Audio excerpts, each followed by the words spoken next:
আসসালামু আলাইকুম। সবাই কেমন আছেন? আশা করছি আল্লাহর রহমতে সবাই সুস্থ আছেন, ভালো আছেন। আলহামদুলিল্লাহ, আমিও ভালো আছি। আরো একটি নতুন ভিডিও দেখার জন্য আপনাদের সবাইকে আমন্ত্রণ জানাচ্ছি। আশা করছি আমার আজকের ভিডিওটি আপনাদের কাছে খুব ভালো লাগবে। আজকে সকাল সকাল নাস্তা বানিয়ে নিয়েছি অফ ক্যামেরায়, ক্যামেরা অন করিনি কারণ আজ বাসায় অনেক কাজ পড়ে আছে। অনেকদিন ধরে ভাবতেছি যে বাসাটা পুরোটা ক্লিন করে নেব, তো অনেকদিন ধরে করা হচ্ছিল না। বাচ্চাদেরকে সময় দিয়ে রুমের আর সময় পাওয়া যাচ্ছিল না, তাই আজকে যেহেতু সকাল সকাল নাস্তাটা বানিয়ে নিয়েছি, আজকে পুরো বাসাটাকে ক্লিন করে নেব। তারপর হচ্ছে আমি আবার দুপুরে রান্নার আয়োজন করব। প্রথমে আমি বিছানার চাদরটাকে চেঞ্জ করে নিয়েছি। আগের চাদরটাকে ওয়াশ করে দেব আর আরেকটা নতুন চাদর বিছিয়ে নিচ্ছি। আর রুমের ভিতরে সর্বপ্রথম যে বেডটা, বিছানাটা, ওই বিছানাটা যদি গুছানো হয়ে যায় তাহলে কিন্তু ঘরের অর্ধেক কাজই চলে যায়। আর বিছানাটা গুছানো থাকলে মনে হয় পরিপূর্ণ কাজ হয়ে গিয়েছে, কারণ বিছানাটা গুছাতে গেলে অনেকক্ষণ টাইম লেগে যায়। আচ্ছা, আপনারা হয়তো আমার ভিডিও টাইটেল দেখে অবশ্যই বুঝে গিয়েছেন যে আমি কি নিয়ে আজকে ভিডিওতে কথা বলবো। আমরা মেয়েরা যখন স্বামীর ঘরে আসি তখন আমাদের মনে চিন্তা আসে এটাই যে মৃত্যুর আগ পর্যন্ত যেন স্বামীর ঘরে থেকে যেতে পারি। স্বামীর ঘর থেকে যখন যাব আমাদের মৃত্যু হয়ে যেন যায়।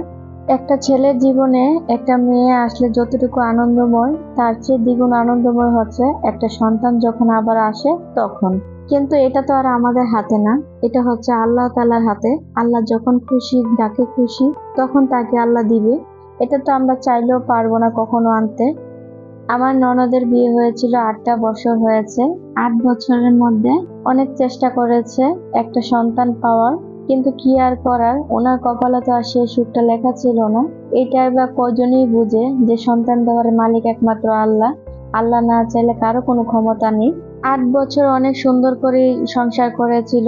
স্বামী স্ত্রীর মধ্যে কোনো ঝগড়াঝাগড়ি এত তেমন বিষয় হয়নি। দুজনেই অনেক চেষ্টা করেছে, আল্লাহকে ডেকেছে। হয়তো সময় হয়নি, তাই হয়তো কোনো বাচ্চা আল্লাহ তাআলা দেয়নি। আল্লাহর খুশিতে আমাদের খুশি। আল্লাহ যা করেন আমাদের ভালোর জন্যই করেন। হয়তো আমরা ওই জিনিসটা বুঝতে পারি না, আমাদের অনেকটাই তাড়াহুড়া লেগে যায় যে কখন পাবো জিনিসটা। কিন্তু আমরা চাইলেই যে সবকিছু পাবো না সেটাও আমরা বুঝতে হবে, কিন্তু এই জিনিসটা না বুঝে আমরা অনেক তাড়াহুড়া করি। ছেলে আরেকটি বিবাহিত মেয়ে ছোঁয়া পেয়ে সে তার নিজের স্ত্রীকে এই সংসারে আর ঠাঁই দিল না। নিজের স্ত্রী অনেক কান্নাকাটি করেছে, শুধু 6টা মাস টাইম দেওয়া, কিন্তু কি আর করার, ওই যে আরেকটা মেয়েকে পেয়ে গিয়েছে, তাই আর যে কোনো মুহূর্তে আর রাখতে চেয়েছে না। তারপর সে ঠিকই ডিভোর্স দিয়ে দিল। তো আর কি করার আছে, ডিভোর্স দেওয়ার পর একটা বছর বাড়িতে কাটিয়েছে আর শুধু চোখের পানি জড়িয়েছে আর আল্লাহকে ডেকেছে, আল্লাহ তুমি ছাড়া হয়তো আর কোনো কিছুই নেই। তুমি যা চাও তাই হতে হবে। তোমার ভালো, তুমি যেটা আমার জন্য ভালো করবে সেটাই হতে হবে। শুধু একমাত্র আল্লাহর উপর ভরসা রেখেই একটা বছর দিন কাটিয়েছে। একটা বছর পর তখন আবার আরেক জায়গায় বিয়ে হয়। যখন আবার আরেক জায়গায় বিয়ে হয় তখন আবার উনার সরকারি চাকরি হয়েছে। বিয়ের 1-1.5 মাস পরেই আবার সরকারি চাকরির একটা নিউজ পেল। আর তখন তো বাড়ির সবাই অনেক খুশি যে সরকারি চাকরি পেয়েছে, তাও আবার 1 টাকাও লাগেনি, টাকা ছাড়া কোয়ার্টারে চাকরি পেয়েছে। আর তারপর থেকে কিন্তু এই চাকরি নিয়ে বেঁচে আছে। কি আর করার, সন্তান না থাকলে তো দুনিয়াই অন্ধকার। একটা সন্তানের জন্য কতই না কষ্ট করলো, একটা সংসারও ছাড়লো। তারপরে যদি আল্লাহ না দেয় তো আর কি করার আছে। তো যাই হোক, সন্তান সন্তান করতে করতে আমরা সবাই একদম হাল ছেড়ে দিয়েছি, হয়তো ভেবেছি আর হবেই না। দেখতে দেখতে তো 12টা বছর হয়ে গিয়েছে। 12টা বছরের মাঝে এখন আমরা একটা নতুন নিউজ শুনেছি। আলহামদুলিল্লাহ, এখন সে মা হবে। কতটা আনন্দের ব্যাপার বুঝতে পেরেছেন? 12 বছর পরে উনার কাছ থেকে শুনতে পেলাম যে উনি মা হবে। এটা থেকে এতটুকুই বুঝতে পারলাম আল্লাহ তাআলা কখনো কাউকে নিরাশ করেন না। একদিন না একদিন ঠিকই ফল পাওয়া যায়। আল্লাহকে ডাকার মতো ডাকতে পারলে। সে কিন্তু আল্লাহকে প্রচুর পরিমাণ ডেকেছে, প্রচুর পরিমাণ চোখের পানি ফেলেছে। সে চোখের পানি মূল্য সে এতদিন পর পেলো। আলহামদুলিল্লাহ, আমরা সবাই কিন্তু অনেক অনেক খুশি। আর এত বড় নিউজ হঠাৎ করে যদি সবাই শুনে তাহলে কেমন লাগে বলেন তো? আপনারা সবাই ওনার জন্য দোয়া করবেন, ওনার যে এই হাসি পূর্ণতা যেন আজীবন ধরে রাখতে পারে, আর সুস্থ স্বাভাবিক একটা সন্তান যেন জন্ম দিতে পারে। বাকিটা শুধু শুধু আল্লাহর উপরে ছেড়ে দেওয়া যাবে, কারণ আল্লাহ ভালো রাখার মালিক। বাকি এতটুকু যেহেতু খুশির খবর দিয়েছে, তো অবশ্যই আল্লাহ তাআলা বাকিটাও আল্লাহ খুশি রাখবে। আল্লাহ তাআলা কাউকে নিরাশ করেন না, একদিক দিয়ে না একদিক দিয়ে কিন্তু ঠিকই দেয়। হয়তো কেউ ধৈর্য ধরে থাকতে পারে, আবার কেউ ধৈর্য ধরে থাকতে পারে না। ওনার আগের স্বামী যদি ধৈর্য ধরে থাকতো আর কয়েকটা বছর, হয়তো আল্লাহ এখানেই হয়তো সন্তান দিত, কিন্তু তার অতটুকু ধৈর্য নেই, সেই কারণে সে তাকে ছেড়ে আরেকটা মেয়েকে বিয়ে করে নিল। এখন হয়তো সেটা নিয়ে কোনো আফসোস নেই, কিন্তু একটা কথাই বলবো, কাউকে কেউ ঠকিয়ে কখনো কেউ সুখী হতে পারে না। সুখী হতে গেলে সবার মুখে হাসি রেখে সবার মন জয় করে চলতে হয়। একজন মনের কষ্ট দিয়ে আরেকজন যে বড় হয়ে যাবে সেটা ভুল, এটা বাস্তব প্রমাণ। যাই হোক, এই বিষয়ে কথা বললে হয়তো কথা শেষ হবে না, কারণ তার জীবনে বহুত কিছু ঘটে গিয়েছে। এত ঘটনা তো আর তুলে ধরা যায় না। শুধু গুড নিউজটা দেওয়ার জন্য আপনাদের সাথে আজ কথাগুলো শেয়ার করলাম। আশা করি আপনাদের ভালো লাগবে। তো কথা বলতে বলতে কিন্তু আমি অনেক কাজ করে নিয়েছি, পুরো ঘরটাকে ক্লিন করে নিয়েছি। এখন দুপুরে রান্নার আয়োজন করতে হবে, তাই আবার কিচেনে চলে আসলাম। এখানে আমার ছেলের জন্য কিছু দেশি মুরগির ডিম এনেছি, আর ডিমগুলো এখন ধুয়ে ফ্রিজে রেখে দেব। তো কাজ করতে করতে আপনাদের সাথে একটা কথা বলে নিই। আমার এই ভিডিওটা আপনারা কেউ দেখছেন কিনা আমি জানি না। যদি কেউ এই পর্যন্ত দেখে থাকেন, লাইক দিতে ভুলে যান, প্লিজ একটা লাইক দিয়ে দিবেন। আর কেউ যদি আমার চ্যানেলে নতুন হয়ে থাকেন, যদি এই ধরনের ভিডিও আপনাদের কাছে ভালো লেগে যায়, তাইলে আমার চ্যানেলটাকে সাবস্ক্রাইব করে রাখতে পারেন। পাশে থাকা বেল অল অপশনে ক্লিক করে রাখবেন, এতে করে আমি যখনই ভিডিও ছাড়বো সাথে সাথে নোটিফিকেশন পেয়ে যাবেন। আর কেউ যদি ফেসবুক থেকে দেখে থাকেন, চাইলে পেজটাকে ফলো দিয়ে রাখতে পারেন। এক এক করে আমি প্রত্যেকটা ডিম ধুয়ে নিয়েছি ভালো করে। আর ডিম কিন্তু ফ্রিজে ধুয়ে রাখলে সবচেয়ে বেশি ভালো হয়, কারণ ময়লা থাকলে এগুলো ময়লা সহকারে ফ্রিজে রেখে দিলে পরে ডিমগুলো ভাঙতে গেলে তো ওই ময়লাগুলা কিন্তু ডিমের চুলার সাথে হাতে লেগে যায়। তাই ডিমগুলো ভালো করে পরিষ্কার করে এখন ফ্রিজে রেখে দেব।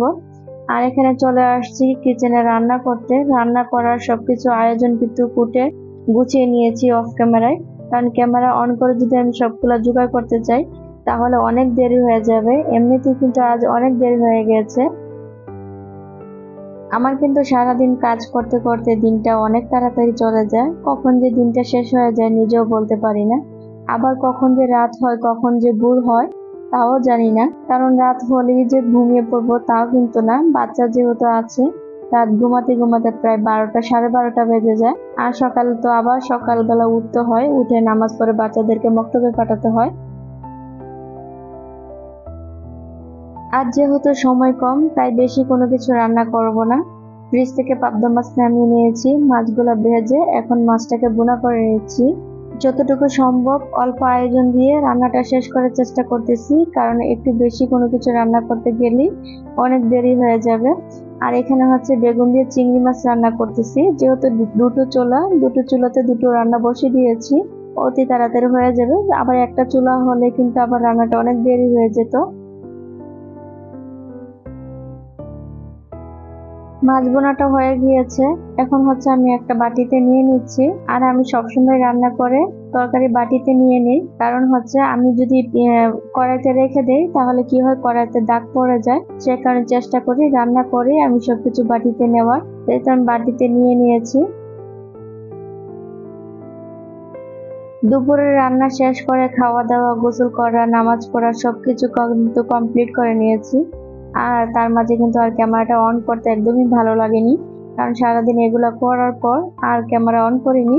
তো এখন একটা পুডিং বানাবো, বাচ্চারা মানে আবদার করতেছে একটা পুডিং বানিয়ে দেওয়া, তাই এখানে হচ্ছে একটা পুডিং বানিয়ে দিলাম।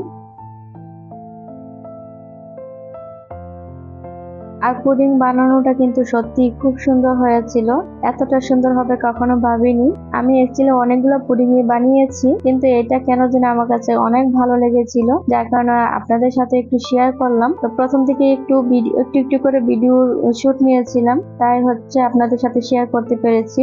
এই তো ফাইনালি আমার পুডিংটা বানানো হয়েছে। তো আপনাদের কাছে কেমন লাগলো অবশ্যই কমেন্ট করে জানাবেন। আমার ভিডিওটা দেখে কেউ যদি লাইক দিতে ভুলে যান, প্লিজ আপনারা লাইক দিয়ে দিবেন, ভিডিও শুরুতে লাইক দিয়ে দিবেন। আর যদি ভিডিও দেখে যদি ভুলে যান, তাহলে ভিডিও শেষে হলে একটা লাইক দিয়ে দিবেন। আপনাদের লাইক আমার ভিডিওটা অনেক জায়গায় পৌঁছে দেবে।